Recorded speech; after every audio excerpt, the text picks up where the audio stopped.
지난주에 노회가 있었습니다. 노회에서 목사 안수식을 하는데 안수위원으로 참여해달라는 부탁을 받고 안수식에 참여하게 되었습니다. 지금 얘기를 들어보니까 이제 지방에 있는 그런 노회들은 목사 안수를 받는 사람이 이제 한 명도 나오지 않는 회기가 많고 그나마도 다 연세 많으신 분들이 목사 안수를 받는다고 하는데 이번에 서울노회는 보니까 젊은 아주 쌩쌩한 사람들 16명이 목사 안수를 받게 되었습니다. 그들을 보니까 참 든든한 마음이 들었습니다. 근데 한편으로는 마냥 든든한 마음만 있었던 것은 아닙니다. 세상의 직업으로 본다면 목사라는 직업은 그다지 전망이 좋은 직종은 아닙니다. 주 5일째 근무도 아직은 요원해 보이고 또 그렇다고 사례비를 많이 받는 것도 아닙니다. 무엇보다 한국 교회의 미래가 그다지 밝지가 않습니다. 세상적인 기준으로 보면 사양 산업의 종사자가 되기 시작하는 겁니다. 이제 한국 교회의 침체와 회복 사이에서 그리고 교회가 다시 재기하느냐 이대로 몰락하느냐 하는 사이에서 한국 교회를 책임지고 나가야 되는 막중한 책임을 짊어지고 가는 겁니다. 야구로 비유를 좀 해보면 승패를 뒤집을 수 없는 경기에 투입돼서 남은 이닝을 처리하면서 경기를 마무리하는 패전 처리용 투수처럼 그렇게 교회에서 쓰임 받을 가능성도 적지 않습니다. 이제 안수를 받으면 그 사명이 족쇄가 돼서 쉽게 때려치울 수도 없습니다. 이런 상황을 잘 알고 있기에 만약에 내가 은퇴하는 시점에 저들에게 한마디 권면을 한다면 뒷일을 부탁합니다. 그리고 은퇴를 하고 싶은 그런 마음입니다. 근데 아직 저는 해야 될 시간들이 남아있기 때문에 한동안 저들과 동역하면서 그들에게 기대를 갖고 소망을 품어보고자 했습니다. 그런 마음으로 이제 생각을 바꾸고 그들을 바라보니까 어쩌면 저들에게 한국 교회의 미래가 달려있을 수도 있겠구나 하는 마음이 들었습니다.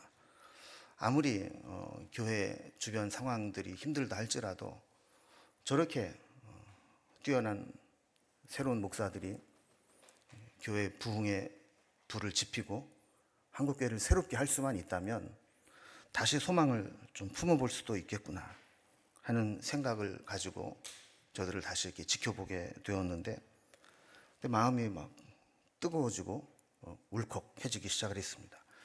요즘에 하나님이 저에게 성령과 더불어 에스트로겐을 풍부하게 부어주셔서 성령의 감동과 또 중년 감성 그 중간 어디에선가에 샘솟는 눈물이 왈칵 쏟아져 나왔습니다. 그래서 그들을 바라보면서 정말 진심으로 축복하면서 하나님 저들을 붙들어 주시고 사용해 주옵소서 하는 기도를 드렸습니다. 이런 생각을 가지고 있는데 목사 안수의 마지막 순서쯤에 목사 안수증을 이렇게 수여하는 시간이 있었는데 감동이 확 깨져버리는 시간이 생겼습니다.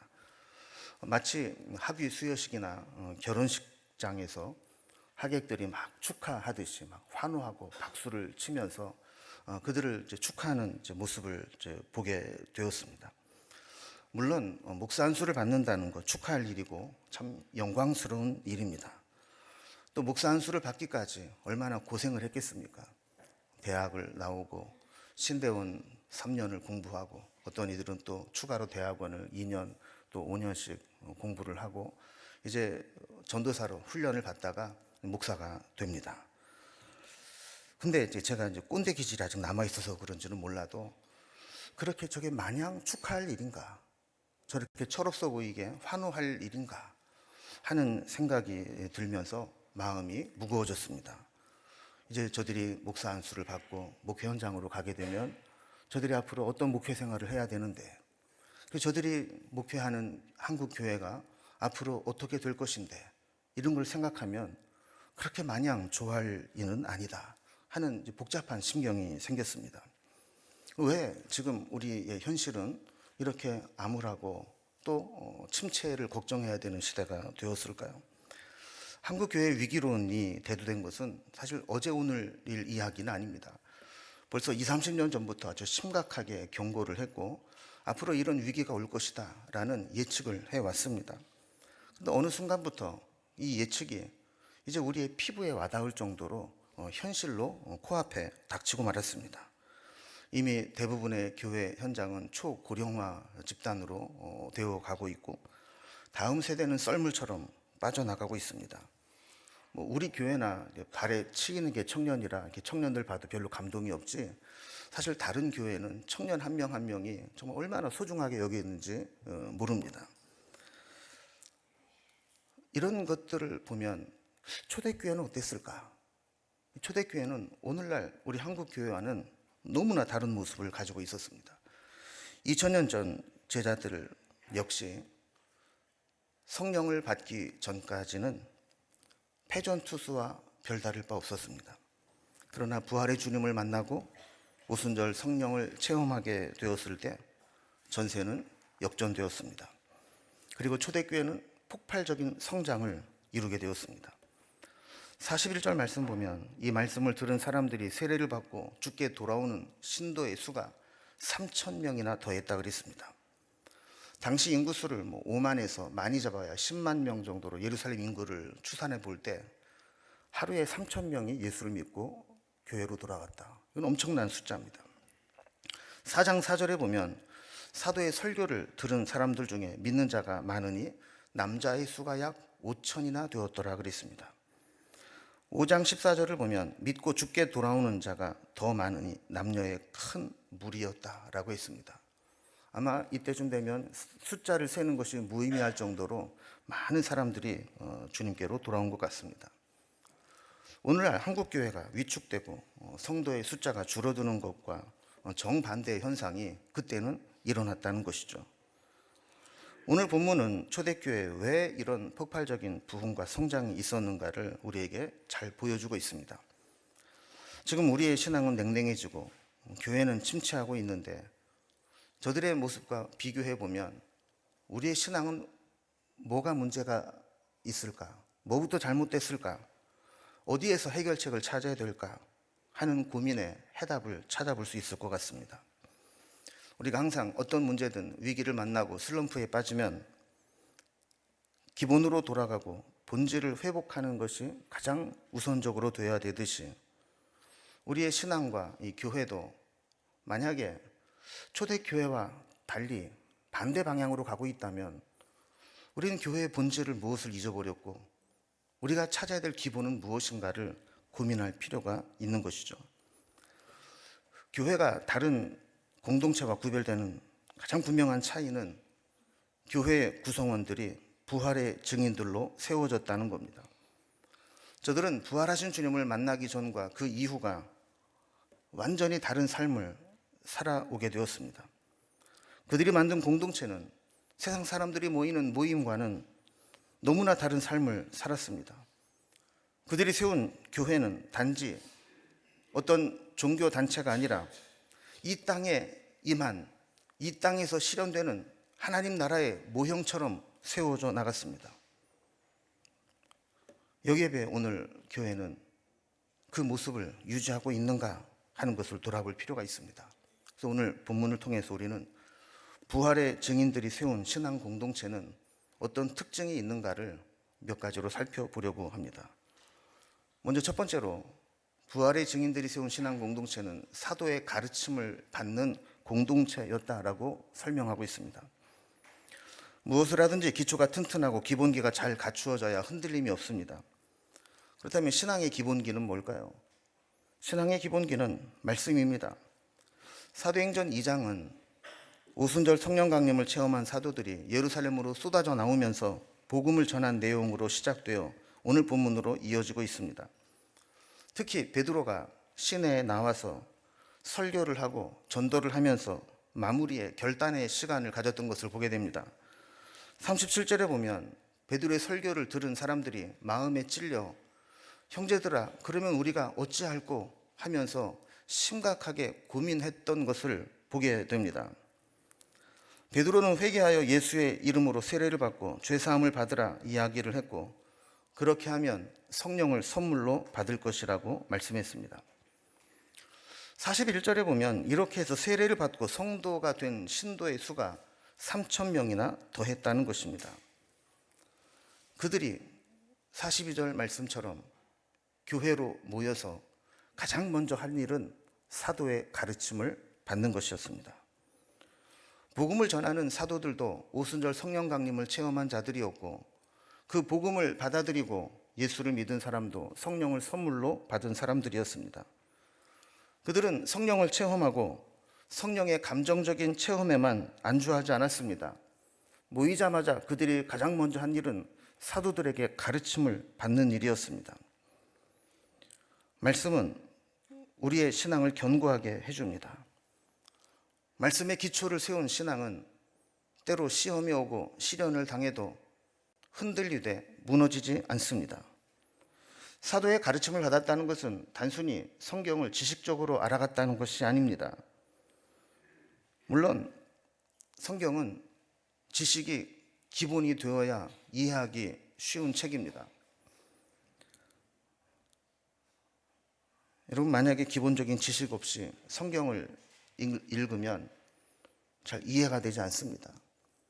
성경 통독 이런 거 중요하기는 하지만 기본적인 성경의 지식과 배경이 없으면 그냥 일독을 해야 되겠다는 진도 빼는데 바쁘지, 읽고 나도 이게 무슨 내용인지 모르고 읽을 때가 많습니다. 그러나 중요한 것은 이렇게 성경을 지식으로만 아는데 그쳐서는 안 된다는 것이죠. 저들이 말씀을 듣고 베드로의 설교를 들은 자들이 형제들아 우리가 어찌할꼬 하면서 말씀을 깨달았다면 이 말씀을 어떻게 적용하고 어떻게 말씀대로 살아야 될까를 심각하게 고민했던 것처럼 우리가 말씀으로 양육을 받고 훈련을 받으면서 말씀대로 살아가는 공동체로 바뀌어야 한다는 것입니다. 43절에 보면 말씀의 사람들에게 나타나는 현상을 기록하고 있습니다. 이런 사람들을 세상 사람들이 두려워했다라는 겁니다. 여기서 두려워했다라고 하는 것은 공포심을 얘기하는 게 아니라 거룩한 충격을 받았다는 것입니다.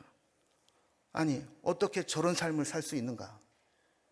분명히 우리에게는 우리의 육체의 욕망이 있고 세상적인 가치관이 있는데 어떻게 말씀을 받은 사람들은 그 세상의 가치관을 역행하고 우리 속에 있는 그 욕망을 거스르는 삶을 살아갈 수가 있단 말인가?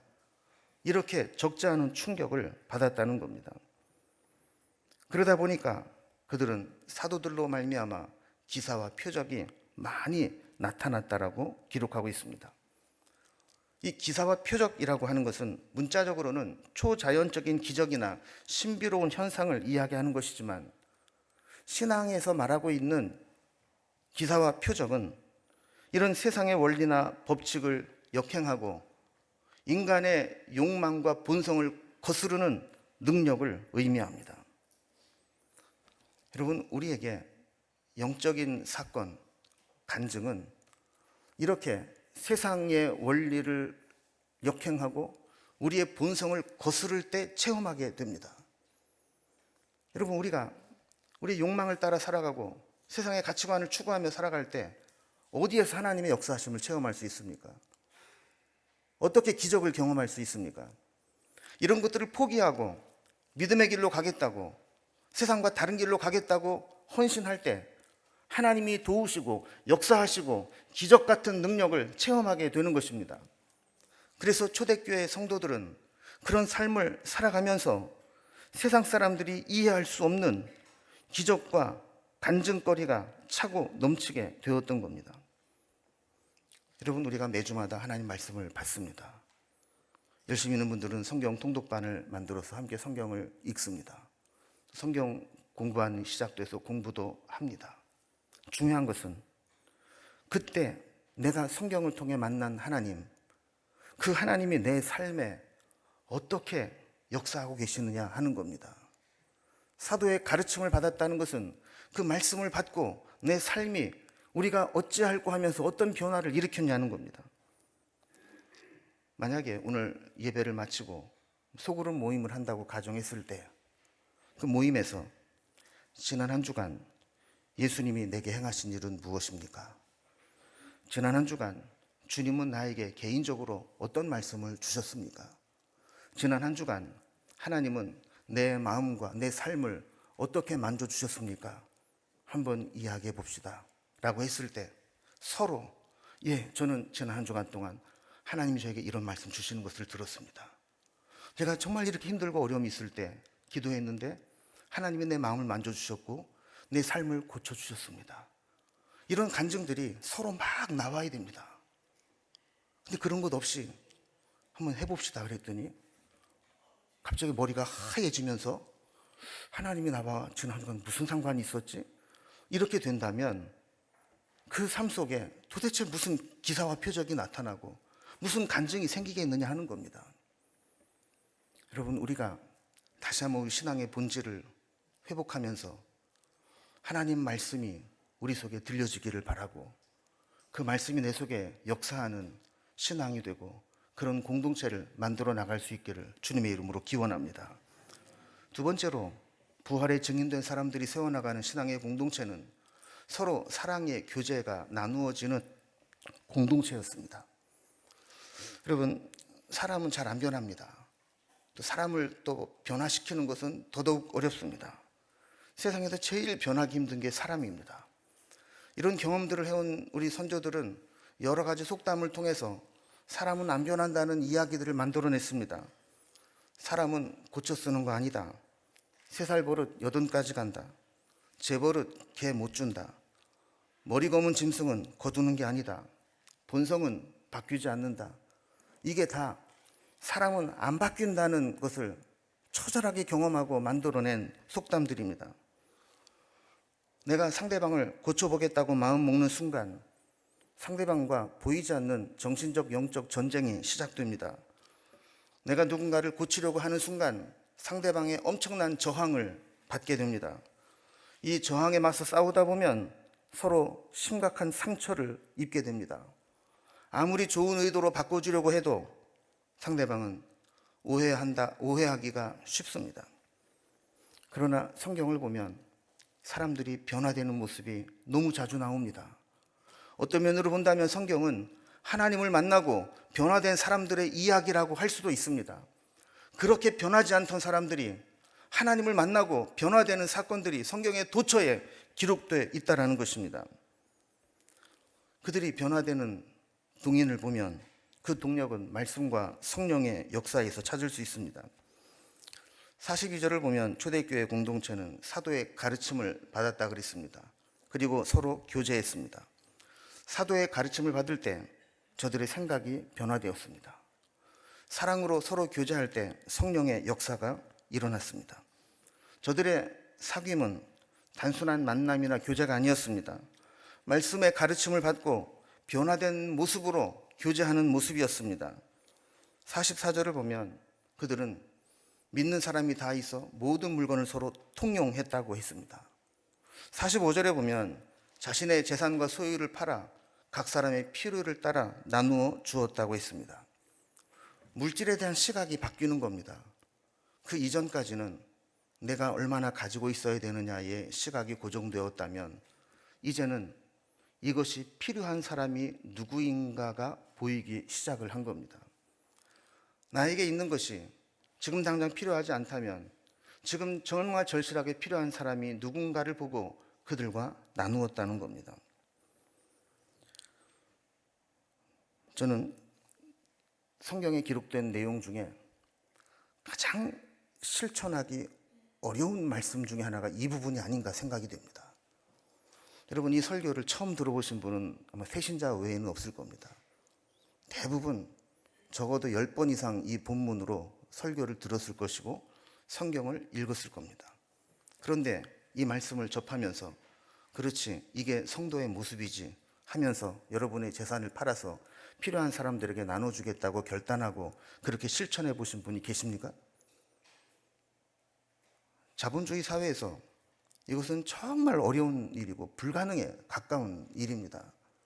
그러나 그렇게 실천하는 사람들이 있었다는 것입니다.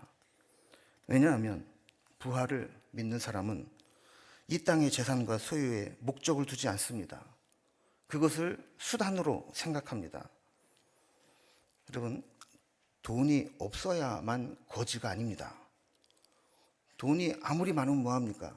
써야 할 때 쓰지 못하면 그게 거지지. 부활을 체험한 신앙 공동체는 물질의 노예가 되지 않았습니다. 이 물질을 수단 삼아서 하나님이 어디에 쓰기를 원하시는가를 고민하고 필요한 곳을 찾아 그 물질을 나누었다는 겁니다. 제가 어디 가서 이런 얘기 안 하는데, 제가 사실 비밀이 하나 있는데, 제가 사실 엄청 부자입니다. 아주 큰 부자입니다. 우리 아버지가 아주 대단한 분입니다.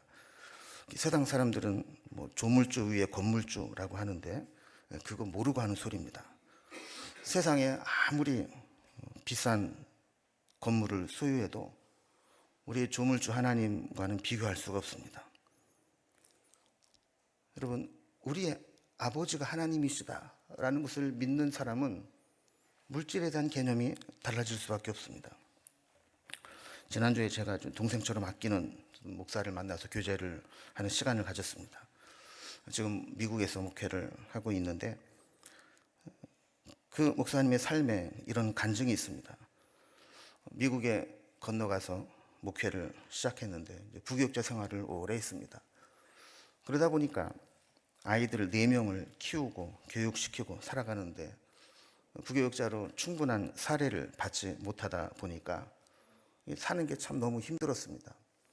다행히도 사모님이 부모님으로부터 서울에 아파트를 하나 미리 유산으로 받아놓은 게 있어서 그 아파트를 팔아서 꽃감 빼먹듯이 필요할 때마다 뺐었습니다. 그렇게 여러 해 쓰다 보니까 아파트 한 채가 그냥 다 날아가 버리고 말았습니다. 더 이상 돈이 하나도 없어지게 되자 사모님이 최후 통첩을 합니다. 이제 더 이상 돈이 없다. 이 상태로는 생활할 수 없으니 당신 혼자 남아서 목회를 하든 말든 나는 이제 한국으로 돌아가겠다.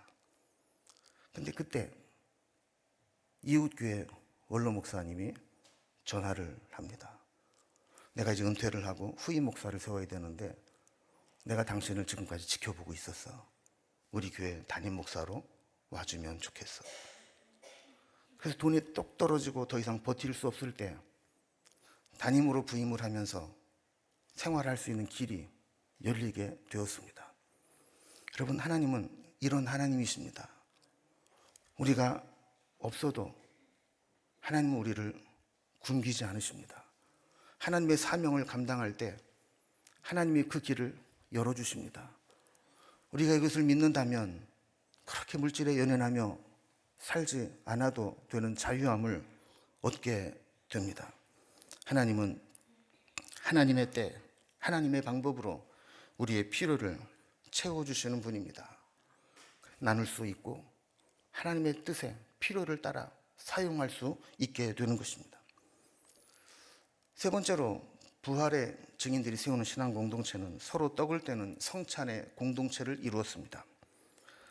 말씀이 들어가니 사람이 변하게 되었고, 사람이 변하니 사랑하는 공동체가 되었고, 그 사랑은 성찬을 통해 하나됨으로 증명되었습니다. 초대교회 성도들은 식사 자체가 예배였습니다. 함께 식사하는 것이 예배 순서에 있었습니다.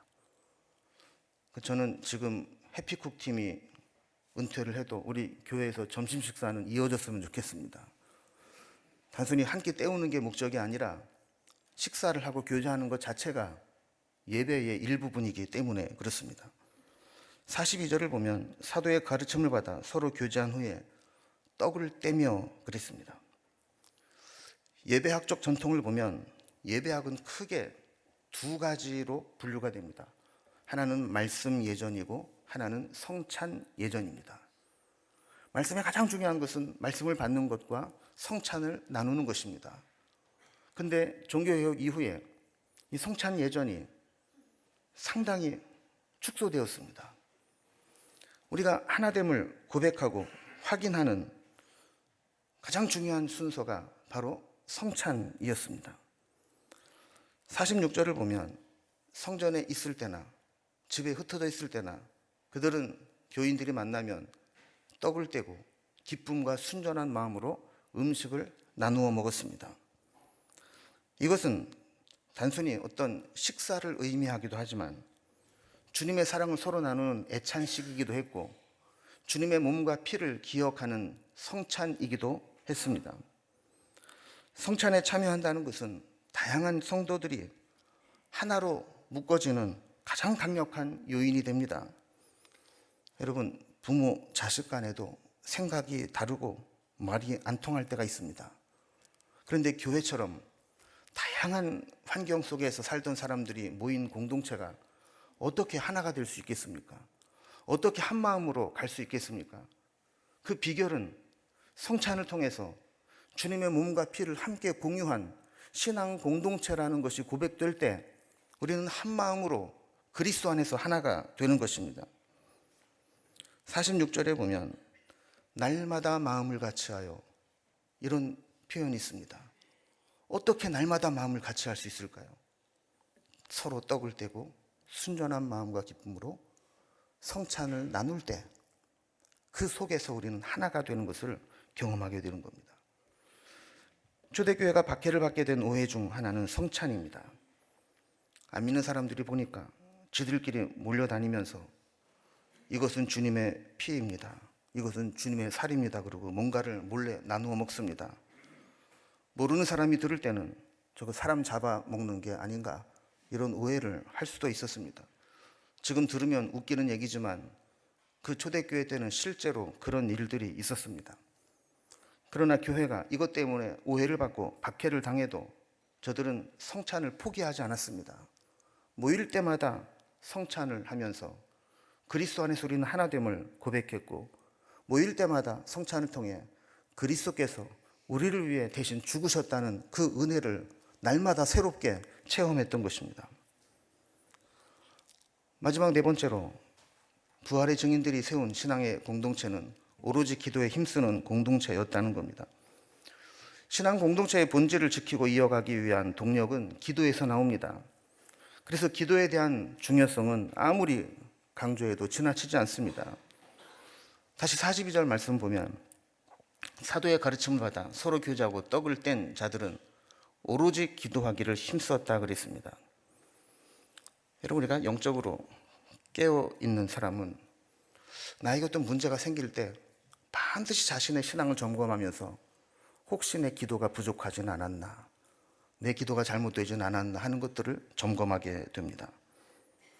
교회도, 기도하는 교회는 능력이 있습니다. 기도한다는 것은 하나님을 의지하고 하나님의 주권을 인정한다는 것입니다. 기도는 명상이 아닙니다. 기도는 자기 생각과 주관을 공고히 하기 위한 마인드 컨트롤 시간도 아닙니다. 어떤 분이 기도에 대한 기가 막힌 명제를 만들어냈습니다. 그것은 기도는 내 뜻대로 해달라고 하는 것이 아니라 내 뜻대로 될까봐 하는 것이다 라는 말입니다. 우리가 아무리 말로는 주님의 뜻을 이루어 달라고 하지만 우리의 욕망은 내 뜻대로 되기를 바라는 마음이 훨씬 더 큽니다. 입과 생각이 다를 때가 많습니다. 그래서 속으로는 아버지의 뜻대로 마옵시고 내 원대로 되기를 원하나이다 라는 마음을 숨길 수 없을 때가 있습니다. 그래서 기도를 하면서 하나님을 좀 바짝 조여서 하나님의 생각을 굴복시키고 내 뜻을 구현하기 위해서 기도할 때가 많다는 겁니다. 그래서 주여를 세게 하고 미쉽니다의 3시옷 발음을 하면서 하나님을 짜고 내 뜻대로 해달라니까요 하면서 기도하기가 쉽다는 겁니다. 그러나 진짜 기도는 내 뜻대로 될까봐 그렇게 되지 않도록 나를 포기하고 내려놓는 것, 그것이 기도라는 것입니다. 특히 오늘 말씀 보면 오로지 기도하기를 힘쓰니라 라는 부분이 나옵니다. 오로지 힘썼다라는 것은 지속적으로 끈기 있게 몰두하여 매달린다는 뜻입니다.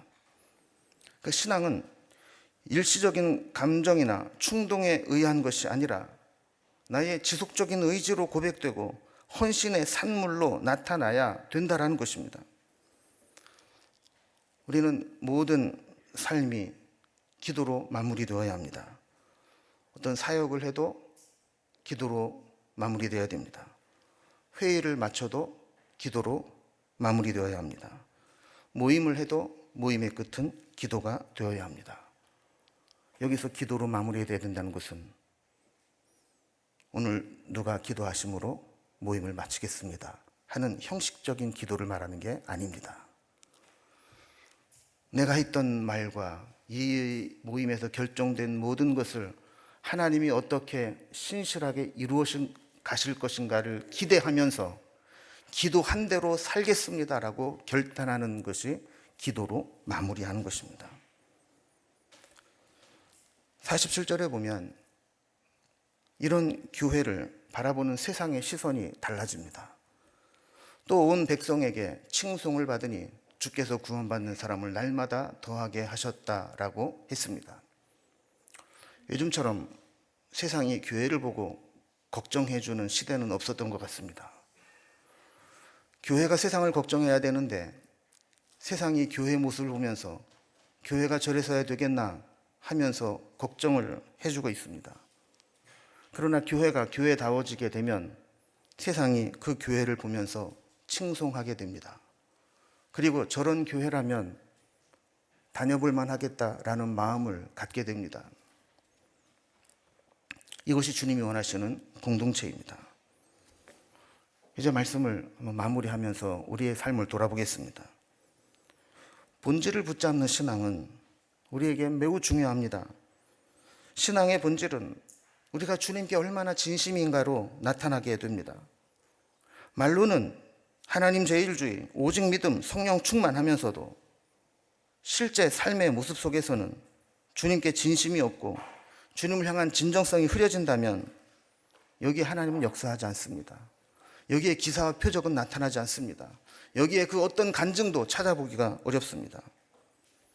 그러나 사도의 가르침을 받아 말씀으로 양육받고 말씀에 메인받으며 서로 교제하되 사랑의 나눔을 실천하고 함께 떡을 떼되 성찬의 은혜가 있고 오로지 기도에 힘쓰는 신앙을 갖게 될 때 하나님은 우리를 통해서 기사와 표적을 나타내시고 세상에 칭송을 받게 해 주실 것입니다.